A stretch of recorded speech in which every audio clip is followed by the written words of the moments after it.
But there are matters and situations God will want you to spend time and pray about.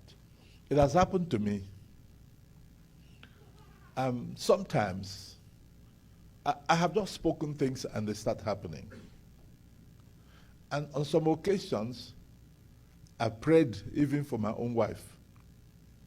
And I didn't see the miracle. Our children and us went to Germany. From Germany, we went to where? We went to France.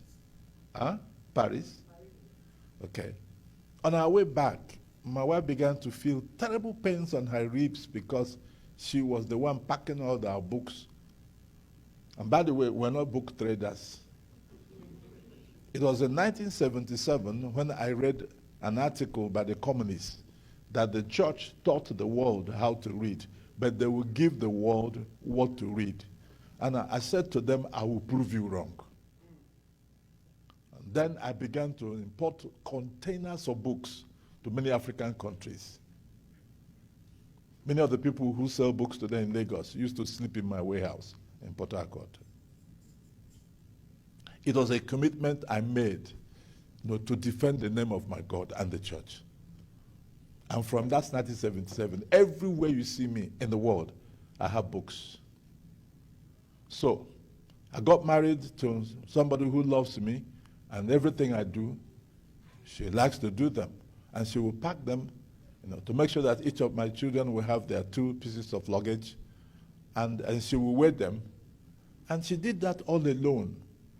And the thing began to give her terrible pains on her ribs. So I called the children and said, let's pray for mommy. We prayed for her. And then we sat back in the train. And she said she was still feeling the pain.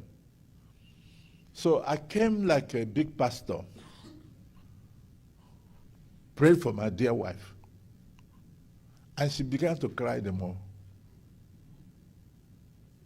I said, this one has gone beyond joke. So I excused them. I went to a corner where nobody will recognize me.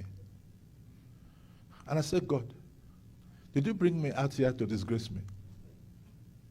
This is very embarrassing. Why are you doing this? You don't normally waste time before you answer prayers. This is my wife. So why would she leave Germany to Paris and then going back in pains? Father, did you travel? What is this? It's not funny to me. And I started crying real tears. I began to negotiate with God, began to query him. Because he said, look, what is this? I was praying that prayer, crying. When one of my little children came to me and said, Dad, I came to you so I can collect money for ice cream.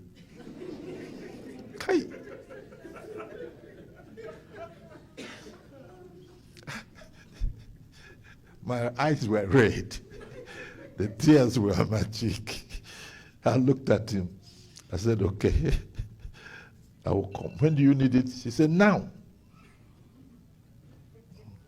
I said, okay, I'm coming now. I used my handkerchief, clean my tears and all that, but I couldn't cover my red eyes. And I went back and gave them money for ice cream. And I went to my wife and said, Mom, how are you doing? She said, I'm fine, 100% fine. I don't feel any pain at all. This was a woman who was under pains for over 30 hours, over 30 minutes.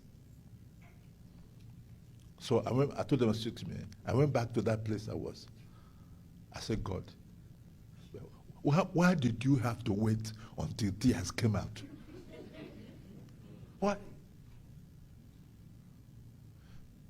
I don't understand you. You are my father. I can't, complain. But this is not the way we have walked for decades. That you have to make me cry before you answer my prayer. Well, I thanked him and I came out. When I came out, I sat down and I began to think of situations in the Bible when great men of God, greater than me, had to cry Elijah prayed like Elijah. The man who will say, let fire come down, fire will come. That day fire did not come at one prayer, at 2 times prayer, at 3 times prayer. I'm sure his servant will have come to him and say, excuse me, sir. If I said the thing not go work today, let's choose another day.